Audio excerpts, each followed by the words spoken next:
அனைவருக்கும் வணக்கம். இந்த பதிவில் நம்ம இதை பற்றி பார்க்க போகிறோன்னு தெரிஞ்சுக்கிறதுக்கு முன்னாடி மறக்காமல் நம்ம சேனலை சப்ஸ்கிரைப் பண்ணிக்கோங்க. பக்கத்தில் இருக்கிற பெல் பட்டனையும் கிளிக் பண்ணிவிட்டு ஆளுங்கிற ஆப்ஷன் கொடுத்துட்டிங்கன்னா நான் போடுற வீடியோக்கள் எல்லாமே மிஸ் ஆகாமல் நோட்டிஃபிகேஷனில் வந்துடும். இந்த பதிவு ஒரு அவசர பதிவு, அவசிய பதிவு அப்படின்னே சொல்லலாம். எல்லாருமே இந்த வீடியோ பார்க்குற எல்லாருமே வந்துட்டு நைட்டு எவ்வளோ நேரம் ஆனாலும் பரவாயில்ல, இப்போ நான் சொல்லக்கூடிய இந்த சிம்பிளான விஷயத்தை மட்டும் நீங்கள் செஞ்சுட்டு தூங்குங்க. கண்டிப்பாக உங்கள் வாழ்க்கையில் இருக்கக்கூடிய அத்தனை கஷ்டங்களும் நீங்கள் வீட்டில் உள்ள அத்தனை துஷ்ட சக்திகளும் தலைதெறிக்கு ஓடும். இனி உங்கள் வாழ்க்கையில் எந்த ஒரு குறையும் ஏற்படாமல் பல நன்மைகள் தேடி வரும் அப்படின்னு சொல்லலாம். சரி, அது என்ன அப்படின்னு பார்த்தலாம்.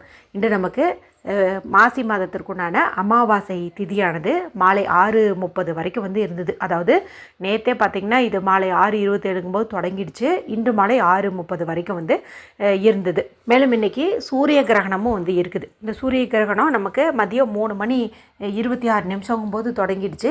7:57 வரைக்கும் இருக்குது. இந்த சக்தி வாய்ந்த நாளில் செய்யக்கூடிய பரிகாரங்கள்னு கிட்டத்தட்ட 6-7 பதிவுகளுக்கு மேலே நம்மளுடைய சேனலில் வீடியோவாக போட்டிருந்தேன். இப்போது நீங்கள் வெளிநாட்டில் வாழ்ந்துட்டுருக்கிறீங்க அப்படிங்கும்போது இன்னும் உங்களுக்கு இந்த அமாவாசை திதி முடியல, இன்னும் அந்த டைம் உங்கள் நாட்டில் இன்னும் முடியல அப்படிங்கும்போது அமாவாசைக்கான பரிகாரங்களெல்லாம் நான் போட்டிருக்கிறேன் இல்லையா, அதில் ஏதாவது ஒன்று பார்த்து நீங்கள் செஞ்சு பலனடைங்க. ஏன்னா எதுவும் செய்யாமல் இருக்கிறதுக்கு எதையாச்சும் ஒன்றாவது நம்ம செய்யலாம். இப்போ இந்தியாவில் வசிக்கிறவங்க பார்த்திங்கன்னா இப்போ அமாவாசை டைம் நமக்கு முடிஞ்சிருச்சு. ஆனால் இந்த கிரகணம் இன்னும் முடியல. சரிங்களா? 3:26 தொடங்கி 7:57 வரைக்கும் இருக்குது இல்லையா. இப்போ இந்த டைமை மென்ஷன் பண்ணியே ஒரு 2 வீடியோக்கள் போட்டிருக்கிறேன். ஒன்று பார்த்திங்கன்னா இந்த நேரத்தில் சொல்ல வேண்டிய முருகப்பெருமானுடைய சக்தி வாய்ந்த மந்திரம் குறித்து போட்டிருப்பேன். அதை நீங்கள் சொல்வதன் மூலமாக உங்களை எந்த ஒரு துஷ்ட சக்திகளும் நெருங்காது, இந்த கிரகண தோஷங்களும் உங்களை அண்டாது அப்படின்னு சொல்லலாம். அடுத்தது இதே டைமுக்குள்ளாரியே நிலைவாசலில் ஒரு குறிப்பிட்ட பொருளை வைங்க, எந்த ஒரு தீய சக்திகளும் உங்கள் வீட்டை நெருங்காது அப்படின்னு போட்டிருப்பேன். அடுத்ததாக இந்த கிரகண நேரத்திலேயே இன்றைக்கி நமக்கு சோடசக்கலை நேரம் வருது, அதாவது காரிய சித்தி நேரம் வருது. சாதாரணமாகவே இந்த சோடசக்கலை நேரம் சக்தி வாய்ந்தது, கிரகண நேரமும் சக்தி வாய்ந்தது. ரெண்டும் இங்கே நமக்கு இணைஞ்சே வருது. அந்த டைம் என்ன அப்படின்னு பார்த்திங்கன்னா மாலை 5:30 7:30 வரைக்கும் அப்படின்னே சொல்லலாம். அந்த டைமை மென்ஷன் பண்ணி ஒரு பதிவு போட்டிருக்கேன். இப்போ மொத்தம் டைமிங் போட்டு 3 வீடியோ போட்டிருக்கிறேன். அந்த 3ஐயும் நீங்கள் இப்போவும் கூட செய்யலாம். சரிங்களா? எண்டு ஸ்க்ரீனில் லிங்க் கொடுக்குறேன், பார்க்காதவங்க பார்த்து செஞ்சுக்கோங்க. இந்த பதிவு எதற்கானதுன்னா, இப்போ நமக்கு கிரகணம் முடியும். எப்போ முடியும்? 7:57 முடியும். பொதுவாக கிரகணம் முடிஞ்ச பிறகு நம்ம என்ன பண்ணுவோம்? வீடெல்லாம் தொடச்சி விடுவோம், குளிப்போம், கோவிலுக்கு போவோம், சாமி படத்தெல்லாம் தூய்மைப்படுத்துவோம், இந்த மாதிரிலாம் பண்ணுவோம். இப்போ பொதுவாக எல்லாருக்கும் இது மாதிரி பண்ண முடியுமான்னு கேட்டிங்கன்னா பண்ண முடியாது. சிலர் ஆஃபீஸ்லேருந்து வரும்போதே டயர்டாக வருவாங்க. சில பேர் நேற்று தானே அமாவாசை வருதுன்னு தொடச்சி விட்டோம், இன்றைக்கி மறுபடியும் பண்ணணுமா அப்படிங்கிற மாதிரி நினைப்பாங்க. சில பேருக்கு உடம்பு சரியில்லாமல் போயிருக்கலாம், குளிக்கணுமா அப்படிங்கிற மாதிரி நினைப்பாங்க. இது போல் நமக்கு ஏதாவது ஒரு சூழ்நிலை சரியில்லாமல் இருக்கும். இப்போ அந்த மாதிரி இருக்கும்போது இப்போ நான் சொல்கிற இந்த விஷயத்தை நீங்கள் செஞ்சிட்டிங்க அப்படின்னாவே போதுமானதாக இருக்கும். இதுவே பார்த்திங்கன்னா உங்களையும் உங்கள் வீட்டையும் காக்கும் ஒரு கவசமாக இருக்கும். துஷ்ட சக்திகளை வீட்டிலேருந்து வெளியேற்றும் அப்படின்னே சொல்லலாம். இதை செய்யறதுக்கு எந்த ஒரு ரூல்ஸ் அண்ட் ரெஸ்ட்ரிக்ஷன்ஸுமே கிடையாது. பீரியட்ஸ் டைம்லேயும் செய்யலாம், பிறப்பிறப்பு பற்றிட்டு இருந்தாலும் செய்யலாம், அசைவம் சாப்பிட்டுருந்தீங்கனாலும் செய்யலாம், வேற்று மதத்தை சார்ந்தவங்களாக இருந்தாலும் செய்யலாம். இதுக்கு தேவையான பொருள் என்ன, எப்படி செய்யணும் அப்படிங்கிறத பார்த்தலாம். ஒரு டம்ளர்லேயோ சொம்புலையோ தண்ணீர் எடுத்துக்கோங்க. இந்த தண்ணீரானது எச்சல் படாத தண்ணீராக இருக்கணும். அதுக்காக குடிக்கிற தண்ணீராக கூட வேணுன்ட்டு அவசியம் இல்லை. பைப்பில் வர தண்ணீர் கூட நீங்கள் பிடிச்சி வச்சுக்கலாம். இதில் 1 ஸ்பூன் அளவுக்கு கல்லுப்பு போடுங்க. இந்த கல்லுப்பு நீங்கள் ஸ்பூனில் எடுத்தாலும் உங்கள் கையால் தான் இந்த பரிகாரத்தை செய்யணும்.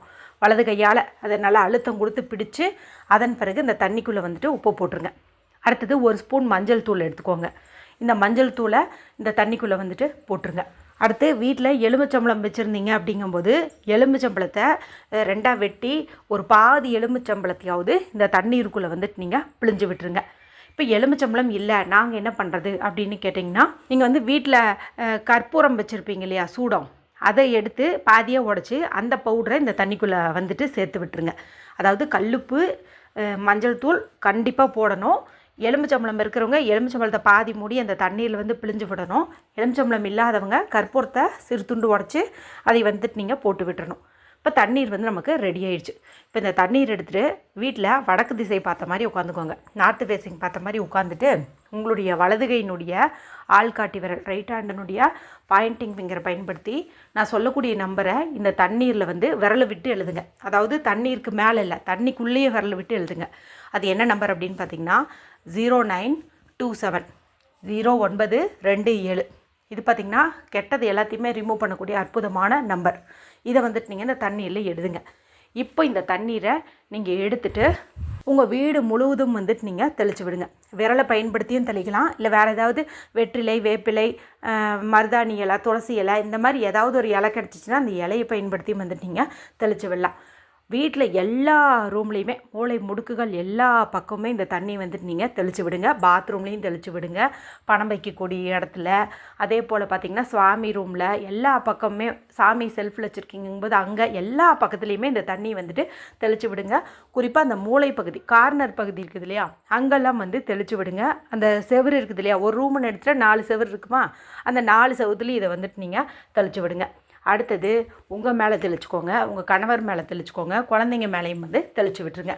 இப்போ மீதி தண்ணியை வீட்டை சுற்றி ஒரு முறை வலம் வர முடியும்னா இப்படி சுற்றி வந்துட்டு நீங்கள் தெளிச்சிக்கிட்டே வரலாம். இல்லைன்னா நிலைவாசல் படிக்கிட்டு மட்டும் இப்படி தெளித்து விட்டுட்டு மீதி தண்ணி நீங்கள் உங்கள் வீட்டில் கூடிய செடி கொடிகளுக்கு வந்துட்டு ஊற்றி விட்டுருங்க. இப்போ நான் சொன்னது பார்த்திங்கன்னா ரொம்ப ரொம்ப எளிமையான பரிகாரம். இதை விட ஒரு சுலபமான வழி இருக்கவே முடியாதுன்னு வந்து சொல்லலாம். நீங்கள் எப்போ செய்யணுன்னா இந்த கிரகணம் முடிஞ்ச பிறகு, அதாவது இரவு 7:57 மேலே இரவு தூங்குறதுக்குள்ளே எத்தனை மணிக்கு தூங்குனீங்கனாலும் சரி, 12 மணிக்கு தூங்குனீங்கனாலும் சரி, அதுக்குள்ளே இது மாதிரி தண்ணி ரெடி பண்ணிட்டு நீங்கள் தெளித்து விட்டுருங்க. இது செய்கிறதுக்கு நம்மளுக்கு 1 நிமிஷம் கூட ஆகாது, ஆனால் அதிகப்படியான பலன் வந்து கிடைக்கும். ஸோ வாய்ப்பு யாரும் தவற விடாமல் பயன்படுத்திக்கோங்க. நாளைக்கு வேணால் முடிஞ்சால் கோவிலுக்கு போயிட்டு வாங்க.